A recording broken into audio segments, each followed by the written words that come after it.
record on this computer. All right, I think we're. Oh, should have started the recording after that. Oh, I'm sorry. Well, I can. Okay. Allergies are kicking, even though it's cold.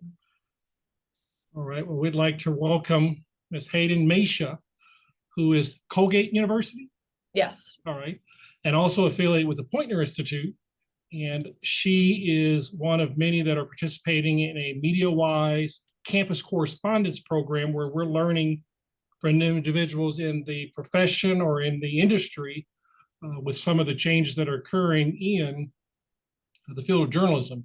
And having the opportunity to research the Poynter Institute, I came across this, and it was a program that they were offering. I said, well, why not offer this to our students, and so that they're brought up to speed? Because I think each and every one of you in this room probably believes that as it relates to fake news or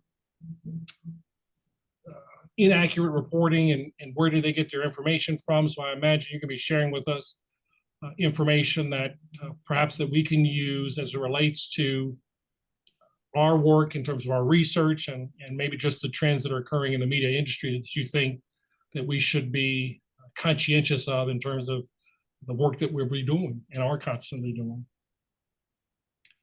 So at this time, I'll turn it over to you, Ms. Mesha, and then you can share with us maybe a little bit about yourself and then maybe the nature of what will be taking place today.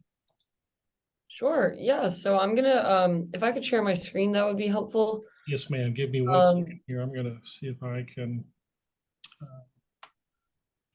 give me 1 second here. We'll do that. Let's see here. We're going to just do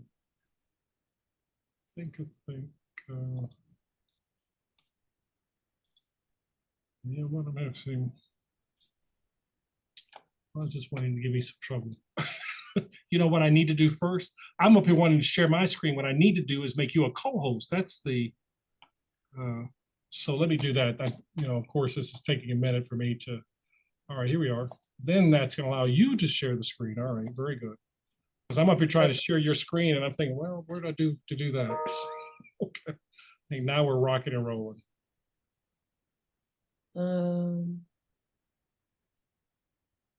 Okay. So hi, I'm Hayden. I'm a sophomore at Colgate. And this is the MediaWise campus correspondence presentation. It's pretty exciting. This is a new version of this presentation, so I haven't been able to fill out everything yet. But a little bit about me. I'm a biochemistry major and public health minor. I'm from Princeton, New Jersey. I have 2 dogs. I was gonna put some pictures of them up. They're Australian Labradoodles named Sydney and Joey. I have been with MediaWise for almost 3 years now. It'll be 3 years in the summer, which is crazy, I think. Or no, maybe 2 years, 2 or 3 years, 2.5 years. So that's pretty nuts. I think you guys are like my 20-something-th training, maybe. So pretty experienced in this realm by now. I'm very excited to be here, and I'm very excited to get to have a chat with all you guys. So a little bit more about campus correspondence and like what we do. We're a media literacy group. We teach media literacy through social media content and these trainings. We were launched with the MediaWise Voter Project in 2020 to help combat misinformation surrounding the election. And we've done now over 135 trainings to over 3,000 students. So now we have done 136 at least. So yeah, I'm super excited to be here, and I hope you guys at least learn a little something about fact checking. So this is a pretty interactive kind of presentation, so I'm glad you're all on Zoom so I can hear all of you. So this is a picture that we found. And if you guys want to just shout out things that you think are like really weird about this picture or like generally wrong, that would be awesome. And that's kind of going to set the tone for this type of presentation. So yeah. The lighting on the main subject in the picture is different from the background. Okay, cool. That's a good one. I'm not a photography person, so I didn't catch that, but that's a good observation. Any others? This guy in the lower left of the screen. Sky and the hand, you mean? His eyes and his mouth and his face all look kind of cartoony. Yeah. Yeah, I think that's a very fair thing to say. Are there anything else, like, particularly though? It's one of those pictures where it's like the more you look, the more you see. But this is actually not a real picture that was like ever taken. This is a picture that my boss Alex generated in 5 minutes when he was bored on a meeting at using AI, and then he was like, wait, this could actually be a pretty good example. So yeah, this is obviously, and this is an AI generated picture. Some just more things to point out. The guy's hands next to President Biden's arm are wrong. President Biden's arms are also disproportionate. The writing on his shirt is actually not letters. There's a lot of repeat faces, and yeah. So this is kind of like what we're going to be getting into, and like how to spot things like this, and yeah, like some strategies we can use to debunk stuff, and just kind of how to detect misinformation in general. Okay, yeah. So this is Alex Mahadavan. This is our boss who made all these pictures, which I think is pretty funny. They're all not real, but they look pretty real to me. So this slide used to say the internet sucks, but I think that's unfair to the internet because it doesn't suck. But if you guys want to shout out some like I don't know, finish the sentence. Like, the internet is cool. The internet is big. I took the cool one. I took the easy ones. Have at it. Vast. Vast. Okay. It's a tool. It's a tool. Yeah. A place to share what you create. Okay.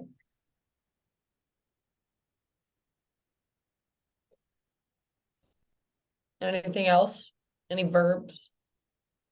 I think what we should do is let you're talking, mute yourself when you talk, unmute yourself.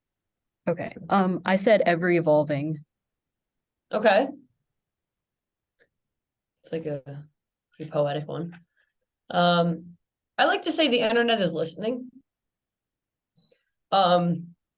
Even though that sounds kind of 1984 and like creepy. The internet is listening in its own ways. It listens but using microphones sometimes. It listens, but it really listens. The best and most obvious way it listens is through its algorithms. When we look something up, you're more likely to see it again, and you're more likely to see other versions of it. And that's the internet's job, is to keep you on the internet. And so when we think about like what the internet is, we have to understand that the internet is listening, and the internet wants to know what you want to know. And so data is everything to the internet. Like what does Hayden Meja look up at 3:45 in the afternoon, laying in her bed before her presentation, and things like that. That's like kind of what keeps the internet turning, and it's what we need to focus on when we think about what we see on the internet. We have to understand that it's kind of a two-way street. The internet doesn't just like have it's not like a library where you just go pick out a book. It's as if the library will then give you a bunch of other books. Be like, you picked out this one book once, now I'm only going to show you these books. And that's like not helpful, but it's also very dangerous in terms of internet information spreading. So what we're going to talk about today is a wide-ranging things. We're going to talk about why any of this matters. You know, I'm a biochem major. I want to go to medical school. I just had an orgo exam today. Like I'm not in any way a journalism type of person. I don't even have a journalism degree at my school. It's not a thing because we're so small. And I have no interest in going into journalism, truth be told. It's just not who I am and not my field. However, I've still managed to find a lot of passion in this, and it is something that is very important to me. So I feel like if a non-journalism person can care about this, you guys, journalism people, could definitely care about this. So I think we're gonna have a lot of fun together. We're gonna talk about how to spot misinformation, which is pretty easy, and I'm sure you guys are all very good at it, considering you've been doing some journalistic research. I take it, so we'll breeze through that together. We're gonna talk about who's spreading misinformation, which is this is an important thing to like understand, like where all this is coming from. It's not like the ether's fault. It like actually is people causing this. And we're gonna go through some tools to fact check. So while you guys are doing your research, you guys will have like some cool new tricks to try. So our colleagues at PolitiFact, who are super, super cool, they're our political fact checking network. They like to do this thing called Lie of the Year, where they basically round up and they're like, well, look at all the misinformation that happened this year. Like, what was the biggest lie on the internet? Just a blatant lie. And they decided in 2020 that it was that the COVID-19 disease was a hoax. Pretty fair.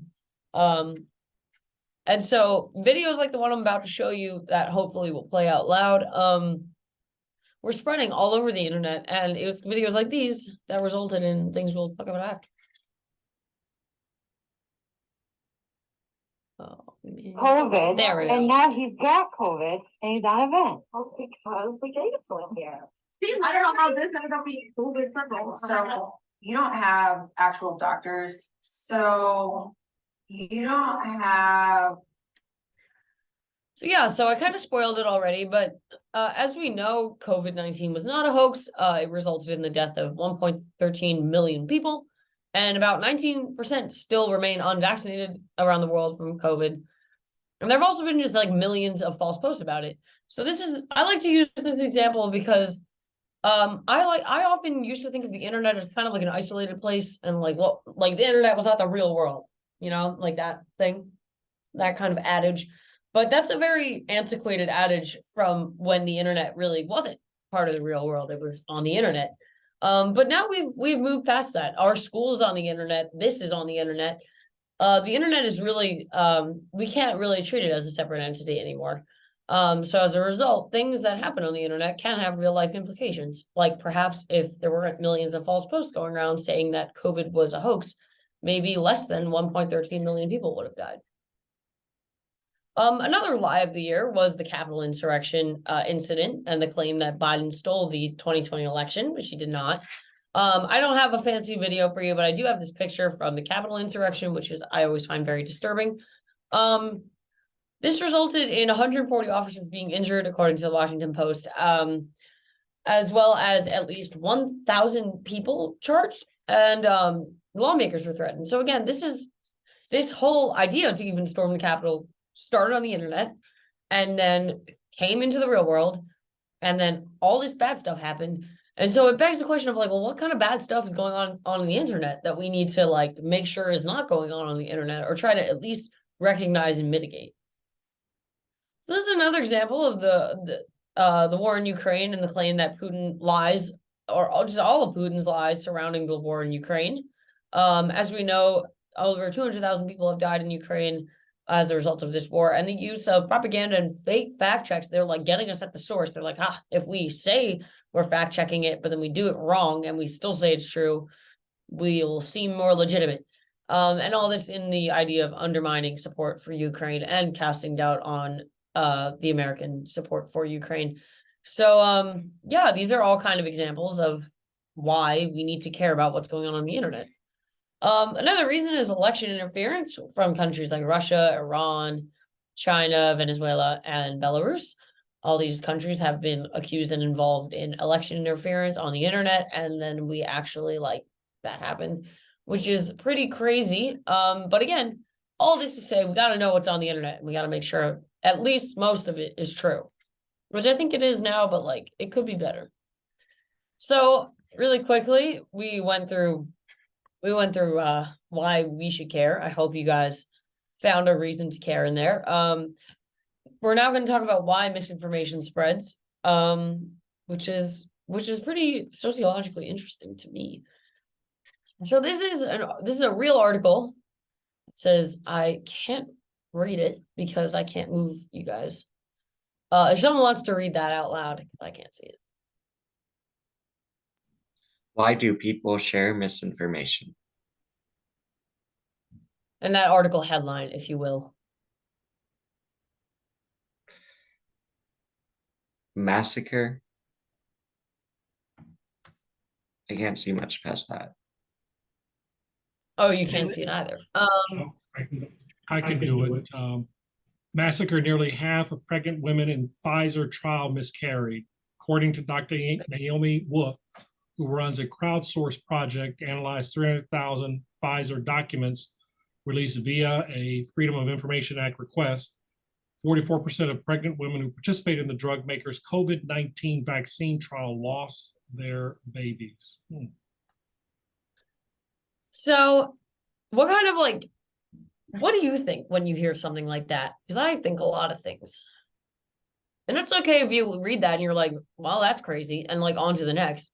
That's totally fine. But just any sort of like emotion or thought that came to mind when you heard that headline and blurb. I don't know what to call it because I'm not a journalism person, so I call it a blurb. I feel like the source it's coming from doesn't have a title to it. It says a crowdsourced project. Yeah, that's a really good thing to know, is that they're not really citing any like actual studies.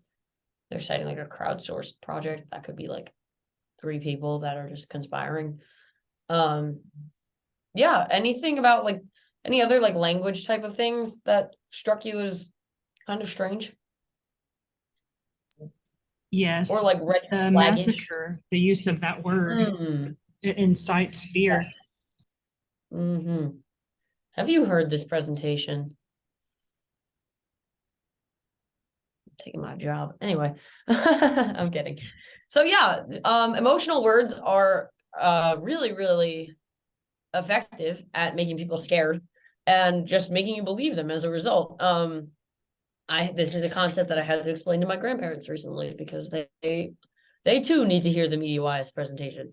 But yeah, so people share misinformation because they want to help. Oftentimes when you see emotional words like this, that is typically a red flag. You should definitely look further into it, especially science related things. Like if it's an opinion piece, sure, use all the emotion you want. But if it's a science-based article, I hate to say it, but like there really shouldn't be that much emotion in it, especially if you're reporting on a study that already exists. And also you should be citing your study like immediately. But yeah, the use of the word massacre and like these big numbers are really really important, but they might scare someone into thinking like, oh, like my sister is pregnant, my daughter is pregnant, my friend is pregnant. I should make sure that they don't get the vaccine. I have to send this to them because I really care about that person and don't want that person to lose their child. So this is kind of, we like to give people the benefit of the doubt at Poynter and say that not everyone's out for malice and to make everyone else's life worse. And it's more so that people just want to help other people and don't really know to check their information. Again, emotional connections are really important. Those are just a lot of information. And look, I don't know about you, but I don't enjoy fact checking everything I come across on the internet. And truth be told, I don't. But a lot of it I should, especially science things I tend to. And like anything with like real substance, I tend to check, as you guys should. But yeah, there's just like a lot of information on the internet, which can be very overwhelming.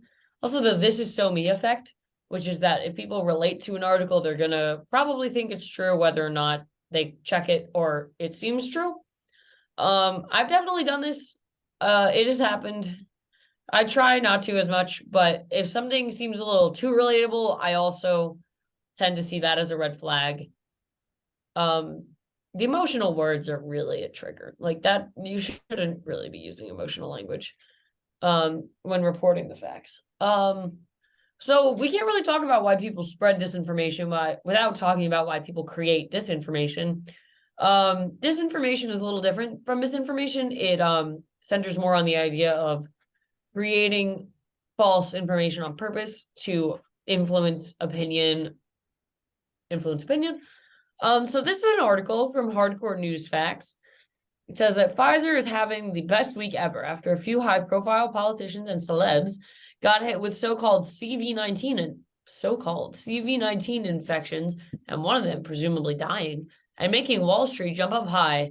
The CEO decides to crash in millions of dollars of stock.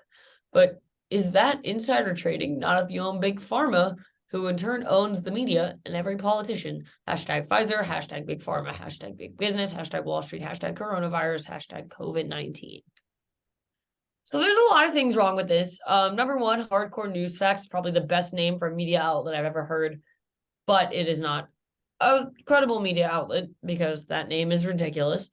There's also typos and like just like unprofessional wording throughout this. Also like so-called is not even like written correctly, and also no one has ever called it CV-19. That's just wrong.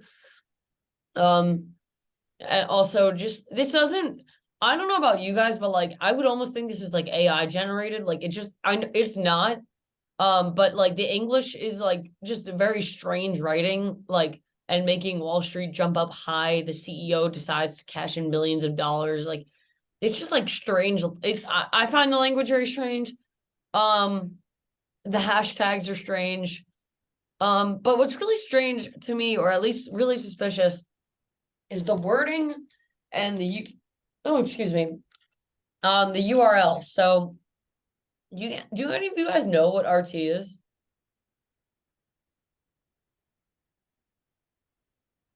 I'm seeing like no's. That's fine. RT is Russia Today, which is the only government approved Russian media outlet. So that's pretty suspicious that a Russian media, that probably explains why the English is a little weird. So this is probably translated. That was at least my thought. But what's really bizarre about this, and the menacing pictures of needles above Pfizer, very subtle there, is that RT.com is posting this. They're trying to, lie about the Pfizer vaccine and say, it's no good, it's evil, people are dying, etc. And the main reason they did this most likely was to make money. Most disinformation is in fact created to make money. If you lie about something, you can get people to buy your thing. But this is a little more convoluted than just like getting clicks. Around the time of the COVID-19 vaccine development by Pfizer, the Russian scientists were also developing their own vaccine called the Sputnik vaccine. Now, I don't know anyone vaccinated with the Sputnik vaccine, and I guarantee you guys don't either. At least no one that is still alive now. But the idea behind posting something like this is they're saying loudly, Pfizer is terrible. And then very quietly, they're saying, buy Sputnik instead. That's kind of how disinformation works. And so we have to understand that when we look at things that are like deliberately casting down on other things, that's a big red flag. Obviously, disinformation exists to change your mind, and it can be used to disrupt democracy. Like if you say, hey, Biden stole the election. That's pretty disruptive and false. People use disinformation for followers and clout. Those YouTube, like, not clickbait, etc. That is disinformation. Hate to be a party pooper on the weird YouTube thumbnails, but that is what they're for, because you get ad revenue from the more clicks you have. So yeah, this is why people create disinformation and why they would spread that. Another kind of more subtle version of this is these kind of campaigns to investigate Dr. Fauci, who looks like he is. Am I allowed to like lightly swear? Light swearing? Are we comfortable with that? He looks like he's burning in hell, which is, I don't know. I don't think that. This is by a senator, actually, who wanted to investigate him. But what's really sticking out to me, besides the fact that Fauci looks like he's burning in hell, is that big red donate now button. That's pretty big. And that's pretty important to recognize that, like, for some people, you might look at that and go, oh, wow, that man looks evil. I'm clicking on that button now. Let's get this man locked away. But that's not really fair. Digital advertising is a great way to spread disinformation, and it's also a huge market. As of 2021, the digital ad market has about $468 billion flowing through it, and as well as 153.7 billion of those dollars being from social media. And we're trying to find as much misinformation as possible, but a lot of that is misinformation. I don't know why the hacker image is here. I didn't make this presentation and I don't like it because I think it's a stupid thing to put. But I'm just saying that I am acknowledging that that is a dumb picture. So yeah, this is Lester Holt, anchor of NBC Nightly News. I love this video and I have it memorized. But yeah, we're going to talk briefly about algorithms. I'm not a comp sci person, so I can't really go that deep into them. But algorithms exist. They track your activity and show you what you want to see so that they keep you as engaged as possible. They just want to keep you on the internet and make echo chambers where you only hear your own opinion. So now let's hear Lester say that to us. Have you ever wondered how Google just knows what you're about to type in the search bar and fills the rest of it in for you? It's not an accident. It was all because of algorithms. It's designed to be able to predict what you will search for in the future based on what you've searched for in the past. This filter bubble can sometimes be a good thing by introducing you to content you would be interested in, but might not find otherwise, and making your searches easier. But it can also cause you to remain in an echo chamber, repeatedly hearing the same or similar points of view to your own and limiting your exposure to the views of others, as well as being easily exposed to misinformation without other viewpoints to counteract it. The best way to counteract this echo chamber is to have what we call a healthy news diet, finding a variety of news sources you trust and following people with various points of view will help you burst your filter bubble and make it easier for you to spot misinformation quickly. Thank you, Lester. Lester's voice could probably put me to sleep at this point. It's like a lullaby. So a little bit more about algorithms. What do I dang it? I have horrible allergies right now. It's finally transitioning to spring up here. I don't know how it is in Oklahoma. In Oklahoma? Tulsa? Yeah. But I'm in upstate New York and it is very allergic. So yeah, this is a pretty cool thing called split screen, and we can see how different Americans' Facebook feeds are. And this is kind of just like showing you the difference of like, we think you might be on the same app, but like you might as well be on different apps. How like algorithms are so powerful that like you don't even like, there are all types of things like I like to use TikTok as an example because I don't use Facebook and I assume none of you do either. My TikTok for you page versus my roommate's TikTok for you page versus like my friend, my boyfriend, like everyone's got something different. Like I'll turn to my friend and be like, have you heard this? She's like, she looks at me like I have 10 heads. She's like, what are you talking about? We're all in very different atmospheres. And it's important to recognize that because like it's important to know that what you're seeing is very much not the whole picture. It's not even like a quarter of the picture. It's not even like a millionth of the picture. So yeah, what's on your feed? What kind of stuff is on your feed? I'll tell you what on my feed, but you first. I have a lot of news stories from like ABC, CBS, NBC, and BBC and NPR. Like I'm a lot. gonna admit Anna. Sorry, I don't. Oh, there's someone else there. So yeah, you get a lot of news articles. Okay, cool. Anyone else? I get a lot of music and some news, a lot of bad stuff about Marjorie Taylor Greene, things like that. Yeah, I'm not really supposed to share any opinions of my own, but I also get a lot of anti-Marjorie Taylor Greene stuff. Especially, I almost find her entertaining as a Jewish person. I like to think that we have a space laser. We don't, but it would be pretty cool if we did. I've been getting a lot of the Met Gala recently. I don't know if anyone else. I love fashion. And I have definitely been seeing a lot of that. My TikTok For You page at this point is just alternating videos between the Met Gala, Doja Cat as Choupette the cat, and then organic chemistry reactions. So it's really jarring to go through my TikTok For You page. It's super nerdy, but like that's all that there is on mine. So yeah, anyone else have something kind of interesting? I got like a bunch of sports stuff like WWE down my timeline, LeBron James, Steph Curry, NBA. Okay. Yeah, and that's the kind of thing I'm talking about. I haven't seen any sports video or anything on any of my feeds since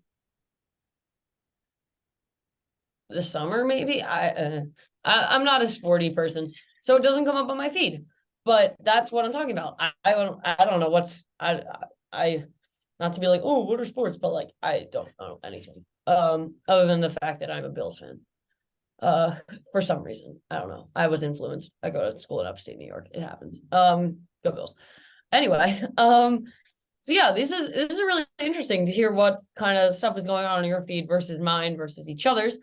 And it helps, I think, put it in perspective a little bit, like how different everyone's internet experience can be. Come on. So now we're going to talk about misinformation in the wild. So we can do it with memes. I love this section. So yeah, memes are a great way of spreading misinformation. Take this one that says, study confirms you can make people believe almost anything if you make it look like a screenshot of a news article. I think that's what that says. I can't really see the end, but I'm extrapolating. But yeah, this is pretty memey. I once saw a headline that said that 78% of all statistics are made up. So that was a pretty good one. It's like almost not funny, so like you kind of want to believe it, but like no. But yeah, memes are a great way of spreading misinformation because they're really easy to make. They spread really quickly because of the internet, and they appeal to all ages. I like memes. You like memes. My grandma likes memes. Everyone likes memes. My 4-year-old cousin likes memes. She just learned how to read, and that's what she likes. It's absurd. This is another like kind of thing that we were talking about. This is more of one of those like taxes. Yeah, I don't know. And then we have just one more lockdown. It's Fauci talking to. I can't really tell who that's talking to, but that's posted by Elon Musk. Elon Musk, he's ridiculous. So yeah, this is a little more broad, but images and video in general are a great way of spreading misinformation, especially image manipulation.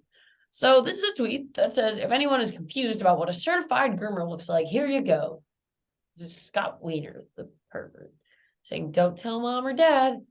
I see some concerned faces. Not to worry. This is made up. This is the actual thing. It's a Gender Pioneers book, a celebration of trans, non-binary, and intersex icons. That's not bad at all. That's lovely. And that's a very smart thing. But yeah, this is what I'm talking about. How real did that thing look? Your faces. It was funny. I enjoyed it. So yeah, this is exactly what I'm talking about. You have to look out for stuff like this. I'm a big proponent of reverse image search. This is another example of just like manipulated context. So this is the remains of giants were discovered in the small Ecuadorian village of Tranguiamina, 7 meters in height, connected to ancient human race exceeding 12 meters. One such discovery was by a local priest. Born in 1912, he had kept the skeletal remains in his possession until his death in 1999. This is a little different because these are bones. These are real bones. And I see some concerned looks again, but not to worry. Those are the remains of giant sloths, which did exist. There were giant sloths. So yeah, again, this is just manipulated context. There are no giant people. There have been giant sloths, which is kind of crazy, but sloths are pretty big as is. So I guess that's not that surprising. I was thinking about like if sloths were really fast, they'd be really creepy. Like their hands are really weird. But yeah, this is an example of like just manipulated information. Another example, a more personal example is my grandma sent a screenshot to our family group chat. She was like, look, they lit this building up and it looked really weird. And I looked it up and immediately upon discovery, they had not done that. And I sent it to her. I was like, I love you. This is cool. This is not real. And she was like, okay. thanks. Like, she's like, oh, fact checking is cool. I was like, yes, grandma, you should try it. Things can be used out of context, like the sloth. This is just another, this is an example of how misinformation can spread via a video, but the video itself is not really manipulated, just the information on it. Biden administration now says they're going to start deporting illegals. The only problem is the illegals are going to start deporting, gives their entire open border scheme away. Take a look at this headline. It says they're going to start flying Cubans out of this country. Cubans. Now, either you deport everybody or don't deport anybody at all, right? The reason they're deporting Cubans is because Cubans, by and large, are conservatives. They're escaping communism and socialism. Cubans know the value of America. Cubans know the value of freedom. So what happens? The Biden administration doesn't want them anywhere near America because they know those Cubans would be voting Republican. Why do you think Miami-Dade went in favor of Ron DeSantis? Miami-Dade County. That's unheard of because those who are oppressed realize the greatness of America. Joe Biden, his henchmen, they don't want anyone around who realize the greatness of America. He said so much, and yet so little. So this is obviously ridiculous. Let's get into it. So PolitiFact, our buddies, did a fact check on this. They said that deportation flights are resuming because the Cuban government agreed to it. Cubans who are being deported also are in the US illegally and not eligible to vote. The people that are getting deported are not voting to begin with. Let's be real. And the US is not deporting only Cubans. The US continuously deports people. I'm sorry. It's just like it's such a strange, like, you know what I mean? It's like a weird defense, but it's like, oh, we don't just deport Cubans, we deport all types of people. Like, it's just like a strange thing to say. But it's true. It is true. My main favorite piece of this is that the people that are being deported are also not voting. So you're not really removing any of the voters, which is sad, but true. I mean, not sad, but you know, sad argument, but not true argument. So thanks. He was so close. He was like, they're getting deported because they're here illegally, but somehow they're still voting. Like he was right there. I was like, come on, you can do it. Yeah, so this is an example of something being used out of context. Here's fun. Deep fakes. I assume you guys know what this is. If you don't, you figured you know by now because AI is everywhere. Enjoy, because I enjoy this.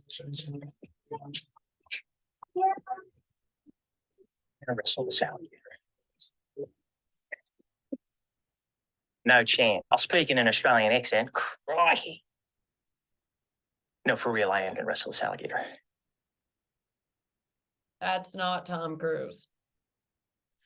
This account is called Deep Tom Cruise. The whole purpose of the account is to deep fake Tom Cruise. I run this account. No, I'm kidding. It's my account. Oh, I got some. Ooh. This is my comedy hour, actually. Yeah. This is another example of like manipulated videos. It's called cheat fakes. This is where you only manipulate audio, which is like a really weird, like lazy. It's like the lazy man's version of deep faking, but it does exist. So here's an example. Documents. How could anyone be that irresponsible?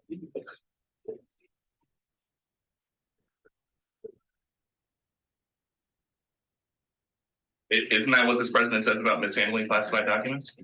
We'll see you tomorrow. Thank you.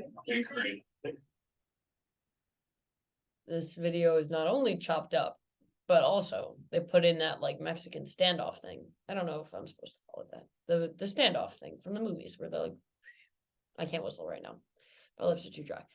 So yeah, this is another example of kind of just manipulated videos to make it look like a whole thing. And it's not. Another version of this is cross-posted content. I love this one. Greta Thunberg saying, rate my Andrew Tate cosplay, and it's her getting arrested, which is pretty amazing. But unfortunately she didn't post that, but like, I wouldn't put it past her either. She like has posted some crazy stuff, but she didn't post this. We checked. But when you do cross-posted content, which is where you like take posts from one platform, do it on another, you lose context because you can't click through and like see what's going on. It also hides who's behind it, like I said, and it's very easy to spread things this way. There's another example. This is from Elon Musk. They tried, but he's not even verified. Introducing like Twitter gems. But this isn't real. And it was a pretty sus. I hate to say that, but it was sus, especially because it's a screenshot of a tweet. Like, why not just retweet it? And also, Elon Musk not being verified on Twitter. Come on now. Raise your hand if you have Twitter Blue. Be honest. Be honest. What even is Twitter Blue? Anyway, post those context when you do this. Again, hides who's behind it, and it's very easy. Really quickly, pink slimes. This is a new thing. I don't know why they're called that, but it's like these imposter news networks that like aren't really news networks, but they're like, it's kind of like if it looks like a duck, walks like a duck. It's that kind of concept. But yeah, these like look like news outlets. They kind of sound-ish like news outlets, but they're often not news outlets. Odds are, if you haven't heard of it, don't use it. Like, it's just major media outlets exist for a reason, for the most part. Like, obviously, science is very different, but trusted sources are very good. So, some red flags. Yeah, I don't know why this slide is in here. I don't like that. I'm going to delete it. So now we're going to go into the last part, which is how to fact check the internet, which is a lot of fun. The Stanford History Education Group, which is kind of our homies, but like we're low-key going through a breakup right now, so I have to cite them like very heavily. Is who's behind the information, what's the evidence, and what are the other sources saying? So when the Stanford History Education Group sat down, and they were like, fact checkers are really, really like good at that. How do they do that? They pretty much determined that they ask themselves these 3 questions anytime they do a fact check. And it's pretty much foolproof. So yeah, we are going to use these questions. If you take anything from my presentation, other than the fact that I run a Tom Cruise deepfake account, this is it. Like this slide, like take a screenshot in your brain. This is it. Or take a screenshot on your computer. I don't know if you're allowed to do that. Do it if you want. But yeah, this is what's most important. So I don't know why we call it this, but we do these is this legit? So we're gonna go through one together.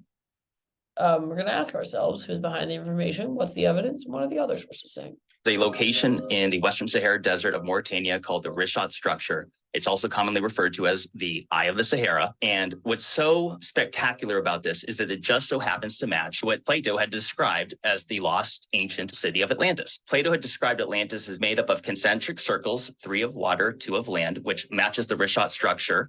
It also is said to have an opening to the sea at the south. And if you look at it from satellite imagery, you can clearly see that water had ran through it. And what people don't realize is that Sahara Africa, up until about 4,500 to 5,000 years ago, was totally green. It was tropical. It had one of the largest networks of rivers ever known to exist, or it was said to have mountains to the north. And you just so happen to have mountains called the Atlas mountain chain, but it goes further than that. It turns out that the Sahara Desert is one of the least studied places on Earth. There's so much that points to that possibly being Atlantis. Nothing points to that possibly being Atlantis, because Atlantis isn't real. But I digress. We're going to ask ourselves, who's behind the information? To do that, we do a strategy called lateral reading, which is where you open up a bazillion tabs at once and try to figure out kind of just like, what is going on here? Like, who is this person? Why is he so interested in Atlantis? And is Atlantis, like, what is the Richat structure? What's the Eye of the Sahara? Like, what is this? So do that, we literally just open a bunch of tabs and find out everything. Who's Jimmy Corsetti? What's the Eyes of the Sahara? Why is Jimmy Corsetti so interested in Atlantis? Like, these things are very important. We're going to open multiple tabs. We're going to use Google to vet sources. And please use credible sources when fact-checking, because you're otherwise just piling more nonsense onto the nonsense. So this is a more visual example of lateral reading, because it's landscape, but you guys get the picture. I also love that this is so clearly not taken on, not a screenshot from an iPhone, and we like transposed it onto an iPhone. This is from a Google Pixel. Fun fact. I don't know who uses that. I guess Alex does. So, also practice click restraint. Don't click on everything. And instead, if you really want to look at a bunch of things, you can just hold on to the link and then put it in a new tab. Don't go in a hole. Yep. Google like a pro. You can hit that like about this result, and you can learn about the source. This is a beta thing, but it's pretty cool. You can learn all about the sources things are coming from now. You can check your keywords. And yeah, that's a pretty interesting thing. So we are going to be vetting our sources, and in turn, by vetting our sources, we're going to vet Jimmy Corsetti, aka Bright_Insight, who seems to have a whole Instagram highlight about Atlantis and the Richard structure. He is a big proponent of that. Good for him. However, he's a YouTuber, investigator, MBA veteran, and the force is with him. The force is with him, so you should listen to him. The force is not with him, but it is with me because I know how to fact check. So the next question we're going to ask ourselves is, what's the evidence? And to do that, you're going to watch this again, and you're going to tell me what the evidence is, I think. Are there any source cited? Does it confirm my worldview? That's kind of like, people try to do that in place of evidence, and people try to make evidence by correlating something and calling it causation when it has The location in the Western Sahara Desert of Mauritania called the Richat structure. It's also commonly referred to as the Eye of the Sahara. And what's so spectacular about this is that it just so happens to match what Plato had described as the lost ancient city of Atlantis. Plato had described Atlantis as made up of concentric circles, 3 of water, 2 of land, which matches the Richat structure. It also is said to have an opening to the sea at the south. And if you look at it from satellite imagery, you can clearly see that water had ran through it. And what people don't realize is that Sahara Africa, up until about 4,500 to 5,000 years ago, was totally green. It was tropical. It had one of the largest networks of rivers ever known to exist, or it was said to have mountains to the north. And you just so happen to have mountains called the Atlas mountain chain, but it goes further than that. It turns out that the Sahara Desert is one of the least studied places on Earth. There's so much that points to that possibly being Atlantis. Wrong. Anyway, evidence? Question mark? What is it? Feel free. Correct. There is no evidence. He's just saying, he's just saying things. He's just saying stuff, and it's not accurate. So let's move along. And the final question we're going to ask ourselves is, what are the other sources saying? And to do that, we found NASA. I think NASA knows a thing or two about a thing or two, so I would listen to them.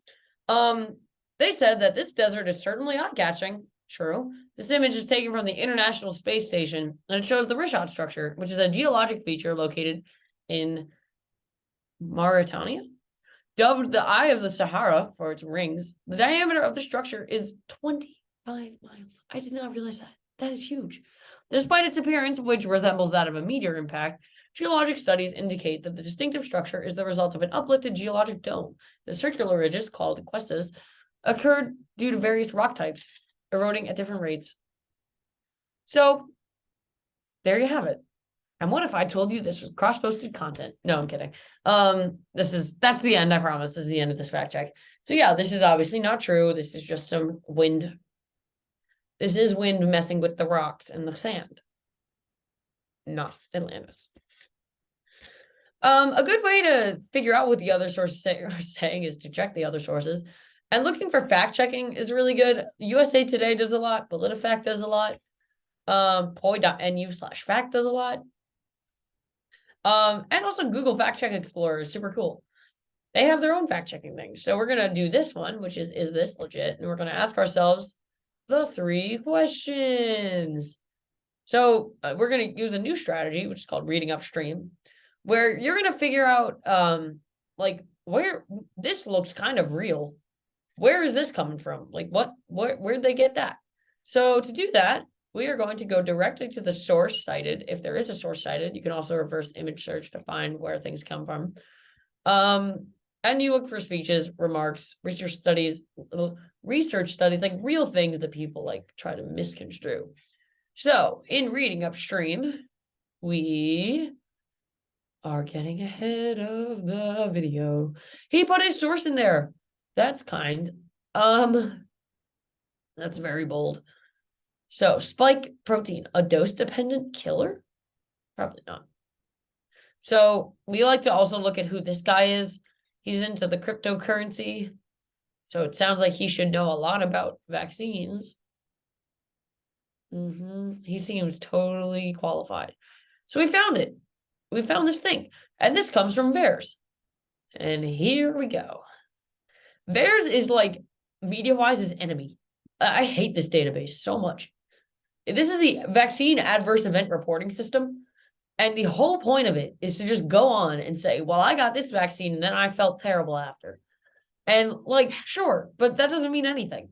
This is not legitimate. And even to find this data, you have to read this super long disclaimer that just says none of this is real. I can summarize this for you. None of this is all anecdotal. None of this is proven. Don't take this seriously. That's pretty much what this says. I think it's just so that people can feel better. And they're like, oh, I got the COVID vaccine. I had a fever after. Like, girl. But yeah, VAERS reports should always be interpreted with these limitations in mind. If something has such limitations that it needs a disclaimer, I just assume that whenever it's being used, the whole thing is just trash. Like, it's just, like, you can't use trash sources to make a like, it's not like recycling. This is just trash. You can't make good stuff out of trash. It's done. It's time to put it away. So in reading upstream, we figured out obviously that since all that comes from VAERS, it's probably not even necessarily not true, but not believable. It's just not enough. That's a big thing here, is like, you don't necessarily need to know what's true and not true, but you are very capable of figuring out what's suspicious. And if something is suspicious, just off the bat, don't believe it initially. Do more. Find other things to do. Find other resources. That's a huge, I feel like when I come here to do these things, I think the tone of this presentation is often like, you need to figure out the truth. You don't need to figure out the truth, but you need to figure out that what you're seeing is not the truth, or like maybe not the truth. That's the key here. So you just need to figure out what, like, you need to be able to figure out enough to know that like maybe what I'm looking at is probably not accurate, and then you can do some digging. It's not up to you guys to figure out like all of, I don't know, don't suddenly become experts on vaccines. But if you see something like that, and then you see it's from VAERS, you can think to yourself, well, I should probably take whatever this is saying with a grain of salt, because it's probably not true or unreliable. So here's another example from I call this the TikTok trial. Someone didn't animate this very well. Did they really show this TikTok at a congressional hearing about the dangers of TikTok? When a post triggers an emotional reaction, even if it's laughter, it's always a good idea to dig deeper before sharing. The Twitter account is verified, but that doesn't necessarily mean the video is legit. I can tell the clip appears to be taken from the news outlet The Guardian, so I decided to go straight to the source. I did a YouTube search for The Guardian TikTok ban congressional hearings. The very first result was a video from The Guardian, which was identical to the clip and tweet, except for the TikTok itself. Clearly, a different TikTok was substituted for the real one for humorous purposes, so I will rate this tweet as not legit. Remember to keep an eye out for misinformation, especially when a post causes an emotional reaction. And to fact check it, go straight to the original source.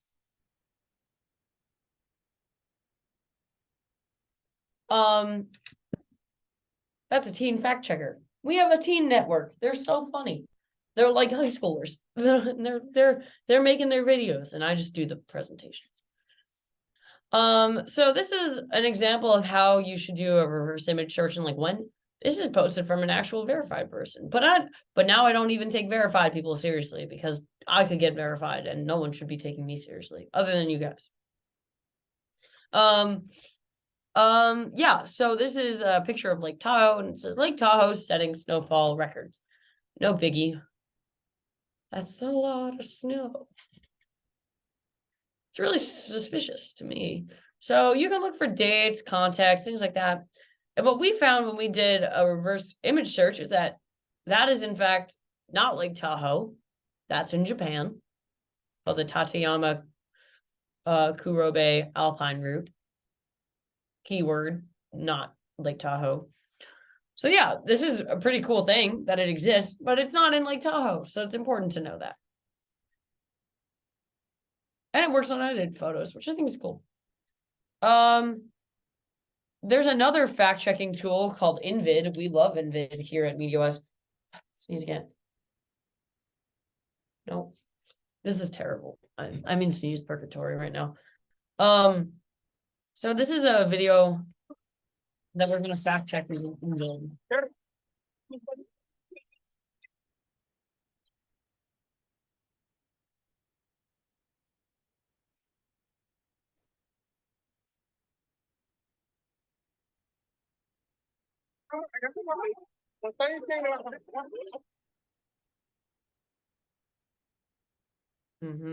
Yeah, that's not real, or it's not what it says it is. This is, imagine what hashtag earthquake can do. A strong hashtag earthquake pH. Is that what it's called? A pH? Because like when I think of pH, that's like my realm. That's like hydrogens. I thought this is like seismic kind of vibes. I don't know much about earthquakes, but I don't think you call it a pH. So you can use Invid to look at this by you can open your toolbox and you can just drop URLs in and it will tell you like exactly where every piece of the video came from, which is pretty incredible, like that it exists and can break down videos like this. But again, it can tell you where it comes from, like who is this person. It's a really, really powerful tool. So when you guys are doing your journalistic research, if you are doing videos in any way, I encourage you to use this because it seems like a pretty smart tool to me. Also, reverse image search it. And let's see what the net result is. Yeah, this is in Nepal. Not in New Zealand. Yep. So to recap, what are the 3 questions? Now I'm putting it on you guys.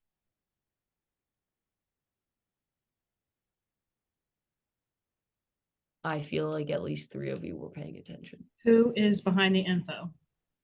Yeah, there you go. What is the There's one. evidence? Yeah.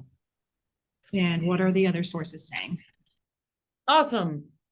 So yeah, if you guys have any questions for me about fact checking, about MediaWise, about Colgate, I guess, feel free.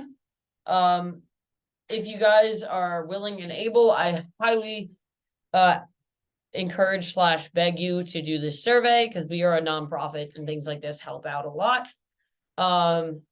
Thank you. Does not take long. It's just hype me up. Don't actually. If I didn't do well, that's okay. Also, I think this is another way to do that if QR codes aren't your jam. Check out our zine. We have a zine. We have a zine. It's made by the Teen Fact Checking Network, I believe, and it's super fun, super cute. And yeah, that's the end of my presentation. So I'm going to stop my sharing now. So if anyone has any questions for me regarding anything, I am happy to answer them. I have a friend who only watches like really biased political videos and is convinced that he's living in this like reality that the election was rigged and all of that. And I'm just like, how do I kind of open up their mind to other political views that aren't as biased? What kind of like sort, like, are we talking like InfoWars or like worse? It's like How far right are we going? it's really, really far right, like kind of Okay. bashing some groups of people, and I'm like, that's kind of not, that's not good to look at that all the time. I'm like, this is where you get Yeah. Maybe a good way to like start that kind of conversation is to say, I'm not asking you to change your opinion, but I am asking that you kind of read more neutral things. Like AP is a really good neutral source. The Economist is pretty neutral. Things like that is like, and you could just say like, you don't even necessarily need to agree with me, but I do ask that you see how you see what you think about this. Because asking someone to change their opinion is next to impossible, but asking someone to maybe just take a look at something, especially if they're your friend, just say like, hey, I thought this was pretty interesting. Do you want to check this out? Like, thought you might find it interesting. Chances are if someone sends me something that says I thought you might find this interesting, I'm gonna open it no matter what it is, even if I don't find it interesting. And he or she might write back, this is stupid, I don't agree with this, but at least they're reading it. I believe one of the headlines we were talking about was thousands of homeless people are being deported into California. And I was like, how could this be true? Or I wish I could fact check that, like, thank you for teaching us. Yeah. Thank you for having me. This is so fun. This is such a good break from my major. Like, you have no idea. I hate my major. I mean, I don't hate it, but it's not very people-y right now. And a lot of chem majors are weird. Not to be mean. Yeah. Any other kind? That was a great question. I've never had someone ask me that. But thank you for actually engaging. Last time I had a presentation, the only question asked was there was a window behind me, and someone asked me if the window was a bubble window or just a regular circle window. And I said, I have to go now. Then the professor emailed me and was like, I'm sorry about that. I was like, hey man, happens. One of the questions I have is the changes or the adjustments that you're probably having to make to this as these advancements occurring in AI. Yeah, I personally think we updated this in the fall. I think it's time to update it again. I think AI deserves a section at this point because it is crazy what you can do with AI now. I don't know if you guys have seen on TikTok, but like there's this guy that AI writes music and it's like decently good music. Like I would listen to it and I believe a lot of it. Almost every video I come across on TikTok, I want to send to my group because I'm like, hey guys, we could fact check this. But yeah, I think that with the advent of AI into the world in like what seemed like kind of a month, like I barely knew AI existed, and then suddenly it's like you can do anything with using AI, which is a very, very crazy powerful tool, but also kind of crazy to think that you can like get away with it. It also begs like there was my one friend is a very comp-sci kind of guy, and he was like, well, what's the problem if I use ChatGPT to do my work for me? What if I'm the person that made ChatGPT? Is that fair? I'm like, you're not doing your own work, man. Like, what are you talking about? He's like arguing with me. I was like, I don't care. Just don't do it. Like, or do. It's not my judiciary case. But yeah, I think that AI it's a really important topic to discuss. Also, the extent to which AI is false is crazy because sometimes it's not. Like, that is another whole other thing. What's worth fact checking if it's true, even if a computer wrote it? Turing test, all that cool stuff. The experience I had, I went to a conference recently, and it was in Jackson, Mississippi, and I'd asked ChatGPT to give me a brief essay on the Jackson, Mississippi water crisis. And so I was able to, within a matter of seconds, I guess it sent me this essay, and I was able to read it and be brought up to speed on what has been transpiring regarding the Jackson, Mississippi water crisis. And as far as I know, it was accurate. It would pull that data from a variety of news sources, and it gave me, in a summary format, the essence of what has been transpiring over the last several months regarding the Jackson, Mississippi water crisis. Yeah, it's absurd. Like, what? So it's so far out of my like realm of understanding that it's like funny. My most recent AI experience is this Snapchat AI thing. Have you guys seen this? I hate it. It's so freaky. I don't like it. You can send it a picture and it will recognize things in the picture. I sent it a picture and it was like, I like your blue sweater. And I was like, I am gonna throw away my phone now. It's like a virtual Snapchat friend that responds like a normal friend, except it's not real and it's only in your phone and you can talk to it and it's really creepy. So yeah, I think AI is insane. I kind of like it. I think could be a super powerful tool, but it's also very, very like it reminds me of the movie Her. Isn't that the movie with like Joaquin Phoenix where he falls in love with the Siri? Maybe I'm a Luddite. Like someone that hates technology. Oh, I can't hear you. I don't know. I got into an argument with my Snapchat AI character because I was provoking it and I was trying to ask questions to it and it was disagreeing. Provoke it. Huh? You shouldn't be able to provoke it. It's not real. Yeah, well, it's so creepy. I don't like that. It got mad at me. I always say if I ever use ChatGPT, I say please. Like I'm very scared of it. I'm like, can you please do this for me? Like, because like one day these things are gonna like I'm a big fan of Marvel. I've seen Age of Ultron. These things are sentient. Yeah. It's creepy. These things are sentient. If they gain bodies, it's over. We're done. Yeah, definitely. I'm probably going to be over with since I argued back with it. I told Oh it yeah, you're first. You're first on its list. I don't like it. I don't like it. I don't like AI for like social purposes. I like AI if you're like, hey, write me this algorithm. But like, I don't like parasocial relationships with math. Weird. I don't know. I'm sure there are people that are like good friends with their AI. What would be really creepy is if it started texting you like, hey, how are you doing? I would hate that. If it like tried to fight back with me, like no, like if message it tried to like first. start up conversations, that would be really weird. Yeah, like remember what you said to me last week? Right. It's like, hey, like how'd your friend Christina's test go? Like that would be too much. It draws the line. I could talk about AI forever. I hate it. Any other media-based questions? I love talking about AI. Oh, I do. I want ChatGPT to help with my Orgo homework. It can't, but I wish it could.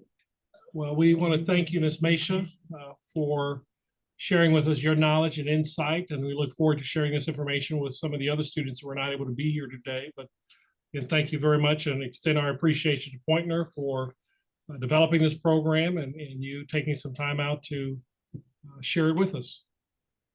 Thank you so much for having me. You guys were so fun. Thank you very much. This is awesome.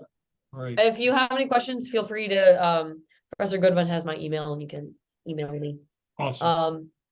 Have a good All right. day. Thank you. Take care. Bye. Bye-bye. We can go ahead and end this. Let me, before I end it, I'm going to mention this was electronic communication class, MCOM 2023 for the spring 2023. And it involved Hayden Mesha, representing the Poynter Institute and the MediaWise program with references fake stories and fake reporting. I want to thank you very much for joining us.